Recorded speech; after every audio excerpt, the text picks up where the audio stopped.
The air in the holding cell tasted like copper and something sweetly organic, as if someone had crushed flowers into metal and left them to oxidize. Garrett Hayes sat with his back against the curved wall, feeling the faint pulse of energy that ran through it like a heartbeat. 3 cycles of the alien sun. He'd counted them by the shifting colors that bled through the translucent ceiling above. Violet to amber to deep crimson, then back again.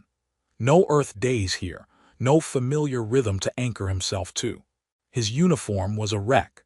The gray fabric hung in strips across his chest where something, a crystalline blade, maybe, or one of those humming energy whips, had scored it during the ambush. Dust from a world he'd never properly named clung to the tears, russet and fine as powder. He'd stopped trying to brush it off after the first day. What was the point? The guards who brought him water twice per cycle didn't care if he looked presentable for his execution. Execution. The word sat heavy in his mind, but he kept pushing it aside with the same mental trick he'd used during survival training. Catalog everything around you, stay present, don't let fear become panic. The cell was roughly oval, walls smooth and pale green, shot through with luminescent veins that pulsed in slow, steady intervals. Organic architecture, his team's xenobiologist had called it before she died. Before they all died. Before Garrett became the last idiot standing, surrounded by beings who moved like dancers and killed with the casual efficiency of surgeons. He pressed his palms against the floor and felt the subtle warmth radiating up through whatever material it was made from. Not stone, not metal, something grown, perhaps cultivated like the rest of their impossible structures. The ascendancy, they called themselves. He'd picked up fragments of their language during his captivity, enough to understand that much. Ascended to what he couldn't say. Maybe just ascended past the need to explain themselves to primitives like him. The guards were the worst part in a way, not because they were cruel, they weren't particularly. They simply moved through their duties with an unsettling grace. Their elongated ears swept back in smooth curves that made them seem perpetually alert, listening to frequencies he couldn't hear. When they spoke among themselves, their voices lilted and chimed, musical in a way that made his own language feel clumsy and guttural by comparison. One of them had laughed once, a sound like wind through crystal, when he tried to ask where his team had been buried. The guard hadn't been mocking him, Garrett realized later. The concept just struck them as absurd. Why bury what returns to the ecosystem naturally? He'd met their queen during what he could only call a judgment ceremony, though ceremony felt too formal for what had happened. They'd brought him into a chamber so vast he couldn't see the ceiling, surrounded by hundreds of her people, all of them silent and watching with those 2 large eyes. She sat on something between a throne and a living tree, her robes the color of deep water, silver rings adorning her ears in ascending spirals. Young, he'd thought, though age seemed negotiable among her kind. Her face was sharp-featured, beautiful in an angular way that didn't quite map to human aesthetics. When she looked at him, her silver eyes had been utterly neutral, as if he were a specimen under glass. She'd spoken in her own language, her voice carrying without effort through the massive space. He caught maybe 1 word in 5. Outsider, transgression, balance. Then she'd made a gesture with 1 long-fingered hand and he'd been led away. No translator, no defense, no explanation. Just that cold, measured look and the certainty that his fate had been decided. Garrett laughed quietly in the darkness of his cell, the sound harsh against the organic silence. "Well, Hayes," he muttered, "at least you made it to first contact. That's got to count for something on the resume." The absurdity of the thought, as if he'd ever update a resume again, pulled another laugh from him, this one edged with something that might have been hysteria if he let it grow. He didn't. Instead, he rolled his shoulders, feeling the stiffness in muscles that had been idle too long. During his time in the Colonial Marines, his drill sergeant had been a woman named Tors who'd survived 3 separate boarding actions against pirate raiders. She used to say that the body was just a machine and machines needed maintenance. Every day in this cell, he'd run through the exercises she'd drilled into him. Push-ups against the curved wall, squats until his legs shook, shadow boxing in the limited space, throwing punches at imaginary opponents who didn't bleed or fall. The guards had watched him once, their heads tilted in unison like birds observing strange behavior. He'd grinned at them and thrown a particularly aggressive combination, and one of them had made a trilling sound that might have been amusement or pity. Hard to say. Footsteps now, the soft whisper of them approaching down the corridor outside. Multiple sets, moving with that eerie synchronization the ascendancy seemed to prefer. Garrett stood, forcing his breathing to steady, his heart to slow. This was it then. He'd known it was coming, felt it in the way the light had shifted this cycle, how the guards had brought him extra water at the last interval. Small mercies before the end. The door dilated open, actually dilated, the material spiraling outward like an iris, and 3 guards stood silhouetted against the bioluminescent glow of the corridor. They wore armor that looked grown rather than forged, fitted to their bodies in seamless curves, and carried those crystalline staves that hummed with barely contained energy. One of them gestured with a fluid motion that clearly meant come. Garrett walked forward, keeping his head up, his stride even. Tors would have approved. Never let them see you fold, she'd said.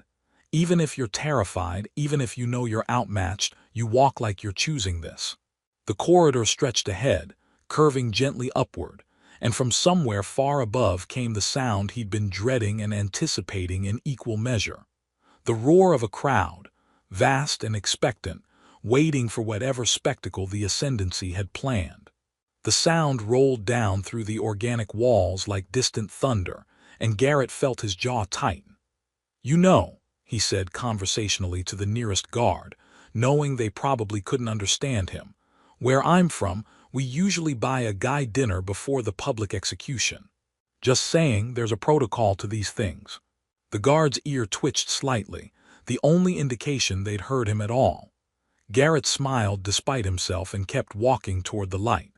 The light hit him like a physical thing, white and searing after the dim corridors. Garrett squinted against it, his hand rising instinctively to shield his eyes as the guards propelled him forward with gentle but insistent pressure. The roar he'd heard below wasn't distant anymore. It surrounded him, pressed against his eardrums, a living wall of sound that seemed to vibrate through his chest.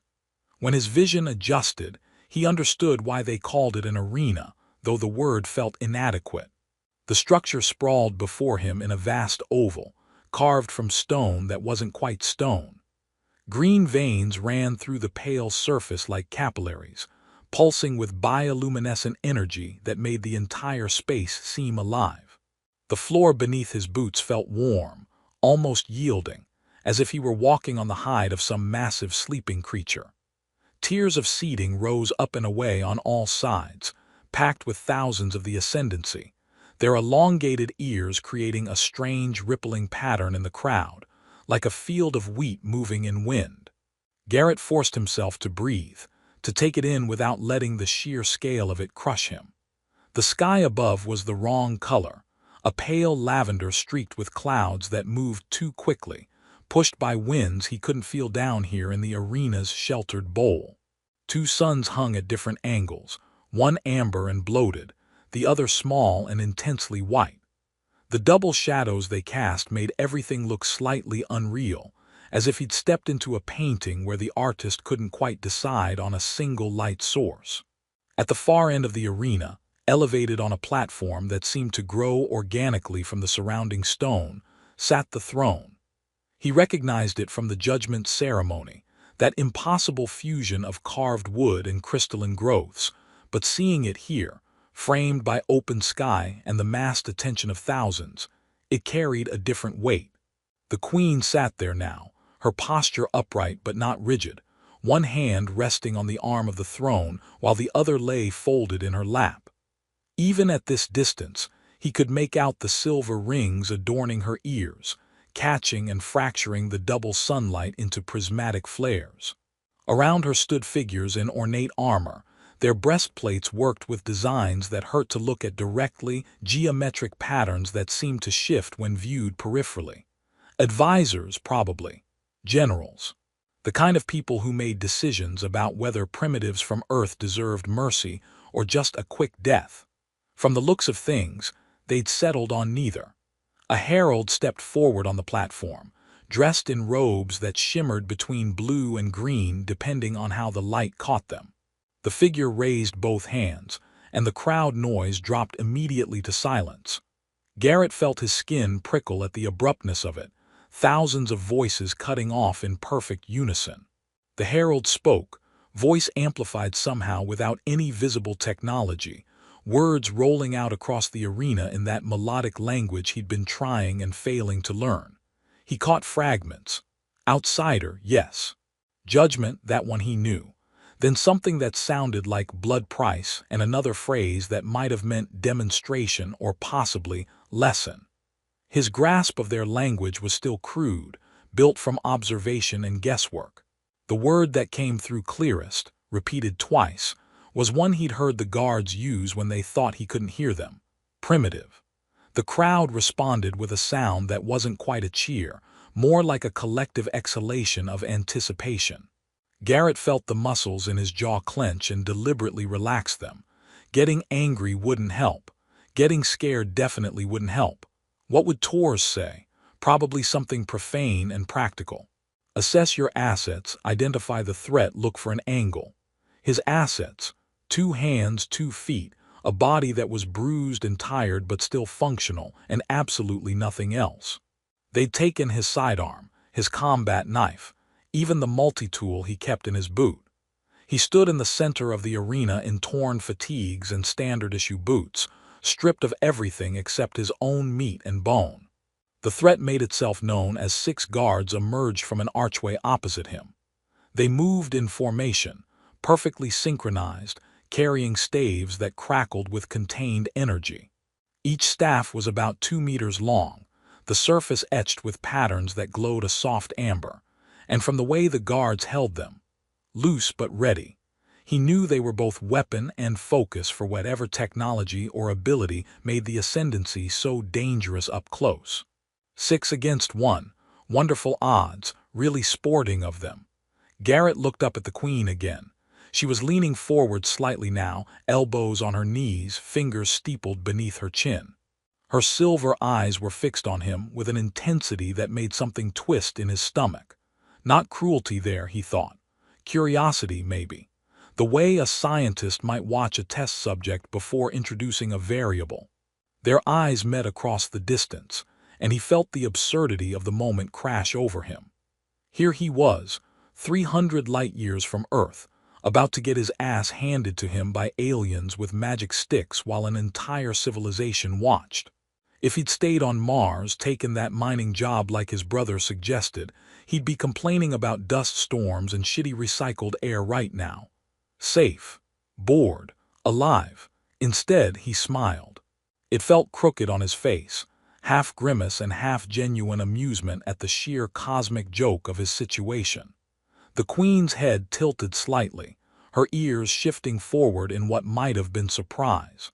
"Well," Garrett said quietly, knowing no one could hear him over the ambient noise of the crowd settling back into a low murmur, "I always did want to die doing something memorable."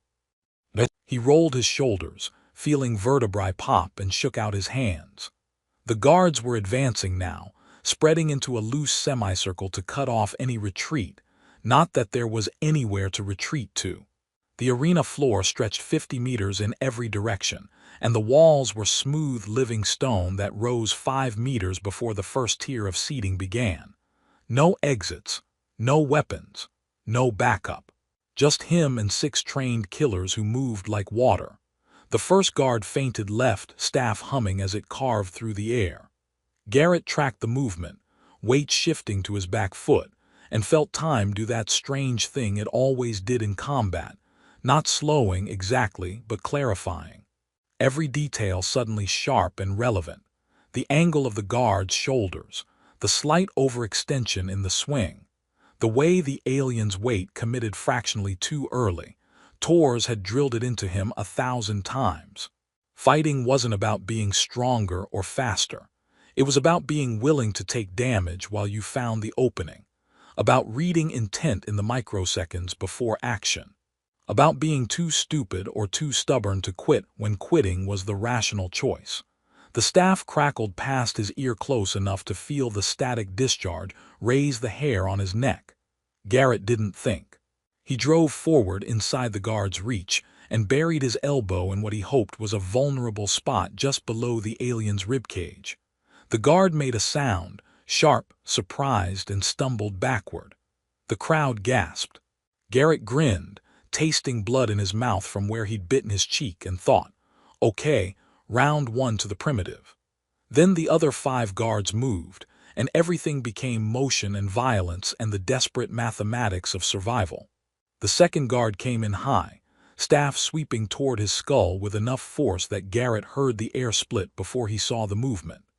He dropped, knees hitting the warm stone hard enough to send jolts of pain up his thighs, and felt the weapon pass through the space his head had occupied a fraction of a second earlier. The crackle of energy left an ozone taste on his tongue, sharp and metallic. No time to appreciate not being dead. A third guard lunged from his right, staff thrust forward like a spear. Garrett twisted, the weapon grazing his ribs and tearing through what remained of his uniform.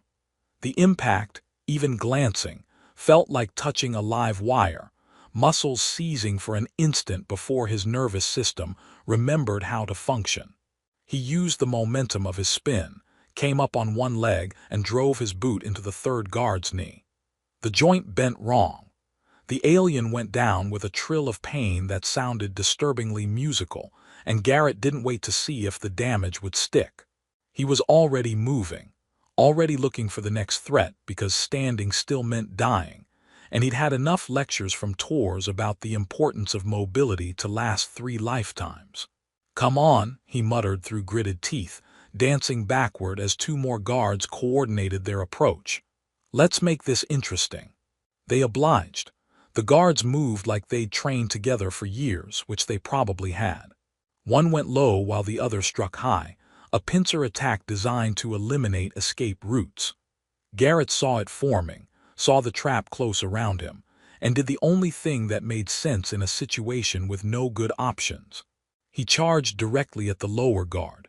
The alien's eyes widened, those too large, too aware eyes, and Garrett crashed into them shoulder first.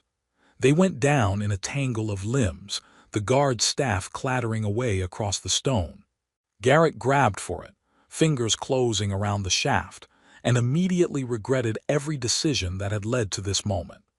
The weapon felt alive in his hands, vibrating with contained energy that made his teeth ache and his vision blur at the edges. Wrong species, wrong biology, wrong everything. The staff didn't want to be held by him. He threw it anyway, not at the guards but up and away, a wild heave that sent the weapon spinning end over end toward the crowd. Let them scramble for it. Let them remember that humans were unpredictable and stupid, and sometimes that was its own kind of advantage. A staff caught him across the back, and the world went white with pain. His nervous system shorted out, legs giving way, and he hit the ground face first. The taste of blood filled his mouth, real this time, not bitten cheek but split lip and possibly a loosened tooth. Through the ringing in his ears, he heard the crowd make that collective sound again, anticipation mixed with something else. Confusion, maybe. This wasn't going how they expected. Good. Garrett rolled, ignoring the screaming protests from his back muscles, and came up swinging. His fist connected with a guard's midsection. Then his other hand found what might have been a throat or possibly just a vulnerable stretch of neck. The alien made a choking sound and staggered. Not down, but rattled. He'd rattled them. A boot. His boot, standard colonial marine issue, designed for low-gravity environments and apparently also for kicking alien warriors, found purchase against another guard's chest plate. The impact jarred his knee, sent pain lancing up his leg, but the guard flew backward with enough force to crash into a companion.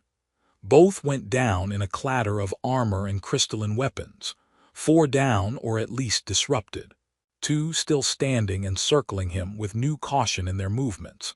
The one with the possibly damaged throat had retrieved their staff and held it in a guard position, watching him with those silver eyes narrowed in concentration. The other guard, younger maybe or just less experienced, kept glancing toward the throne as if looking for guidance. Garrett spat blood onto the stone and watched it sizzle slightly where it landed. Apparently, human blood and alien architecture didn't play well together.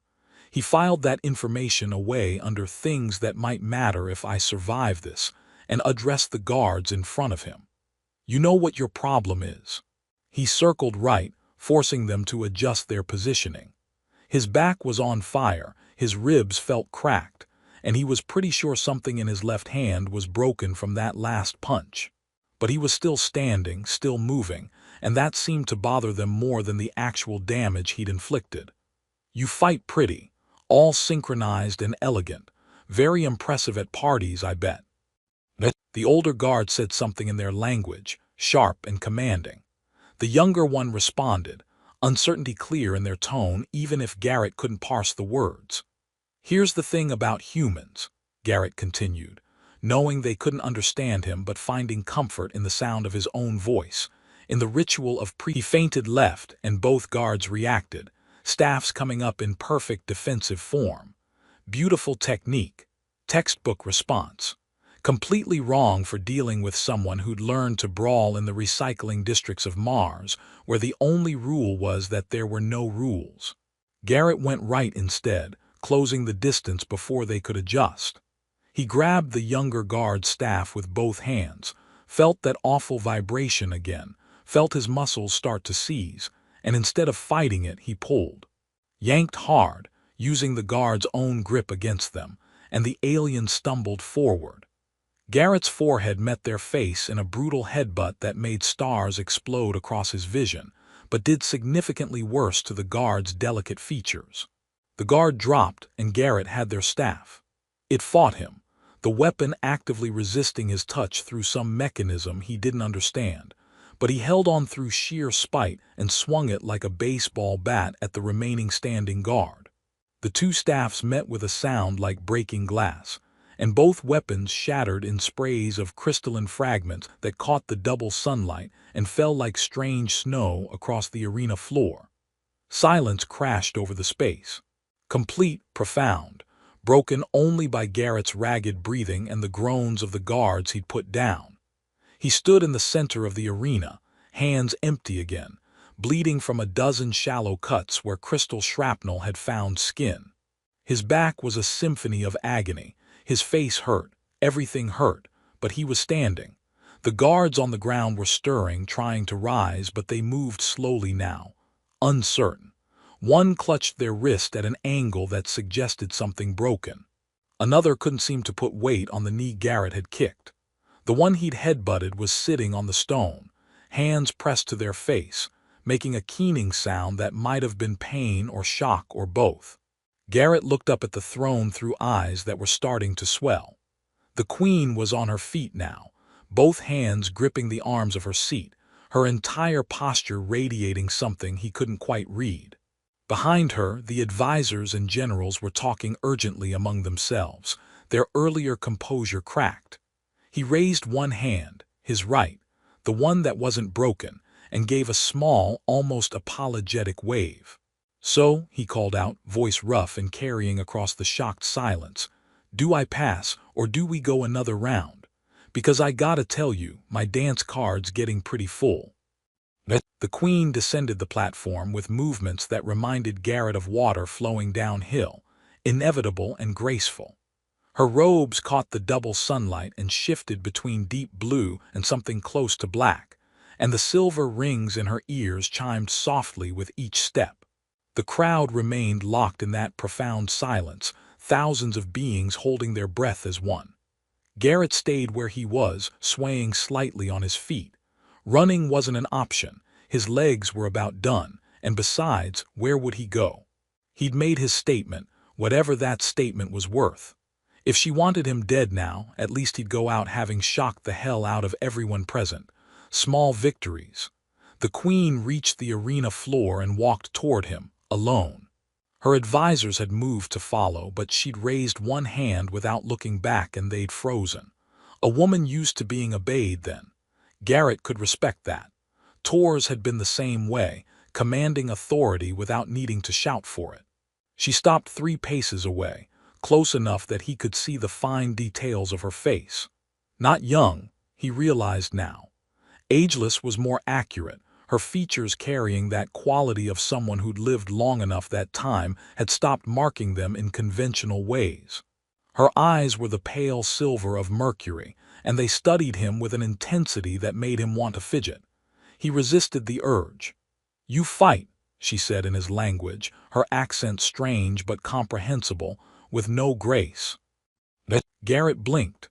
Of all the things he'd expected her to say that hadn't made the list, he coughed, tasted blood, and managed a rough laugh.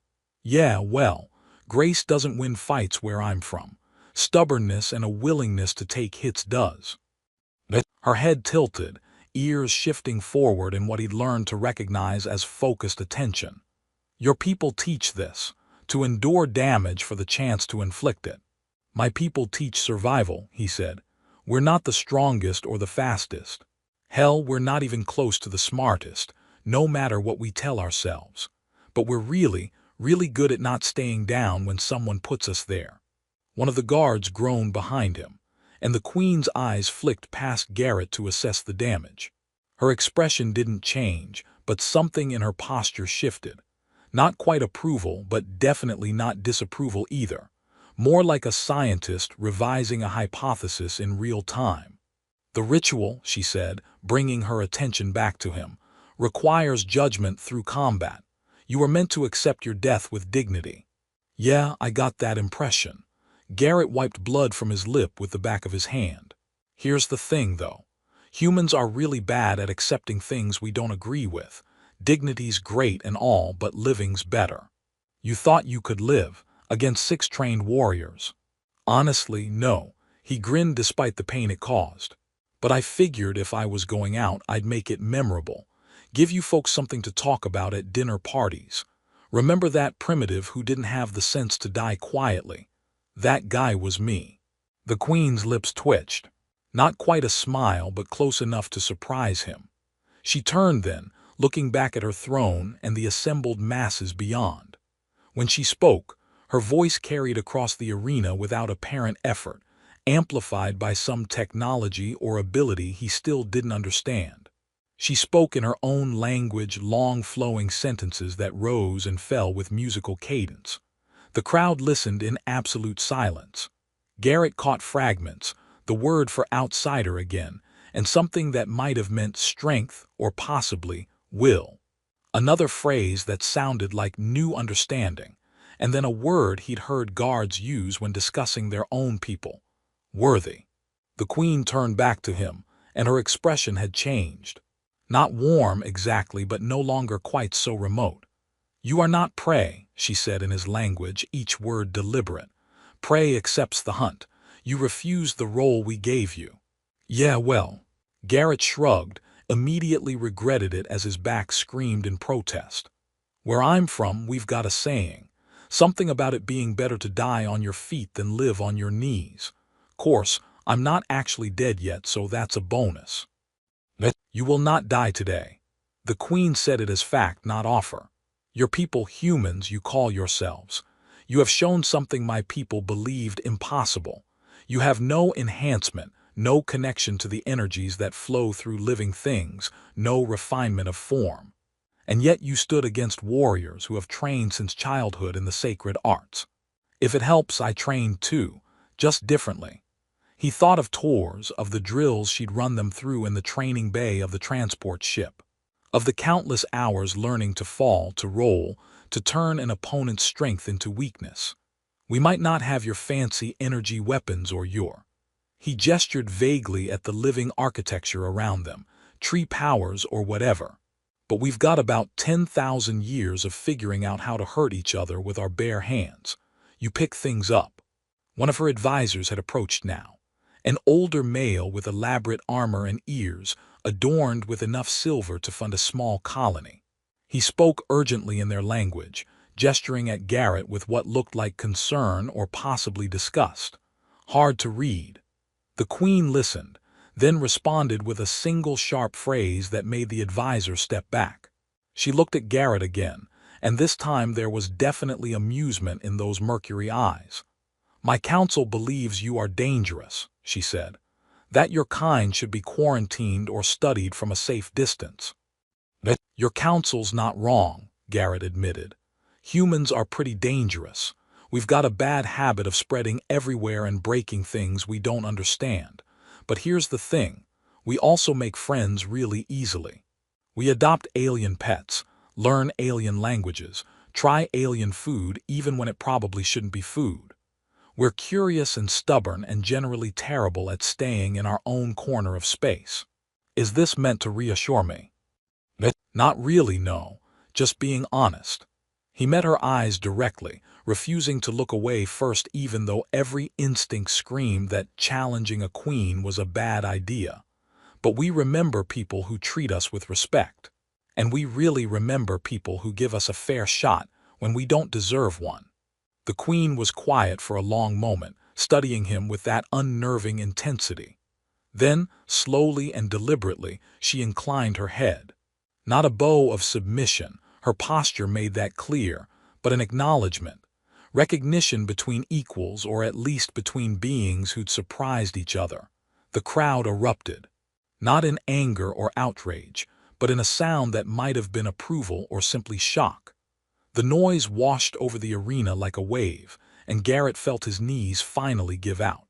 He sat down hard on the warm stone, breathing heavily, and started to laugh. "Something amuses you?" the Queen asked. "Just thinking," he managed between gasps, "about the report I'm gonna have to file. First contact protocol violation. Started a diplomatic incident by refusing to die properly. My superiors are gonna love that." She smiled then, a real smile that transformed her face into something almost human. "Perhaps," she said, "your superiors will understand that sometimes the most important bridges are built through unexpected means." Guards approached, different ones, wearing armor marked with symbols that suggested medical training. They moved carefully around him, clearly uncertain how to proceed with treating a human's injuries. The Queen spoke to them in rapid, commanding tones, and they nodded, producing devices that hummed with soft blue light. As they worked, numbing the worst of his pain and sealing cuts with what looked like spray-on skin, Garrett looked up at the double suns and thought about tours, about his dead team, about the improbable series of events that had led to this moment. Sitting in an alien arena while a queen who'd meant to execute him now stood watch over his treatment like he was something valuable instead of something disposable. The Queen crouched down beside him, graceful even in that undignified position. "You will remain with us," she said, "not as prisoner, as—" she searched for the word, "as teacher, perhaps.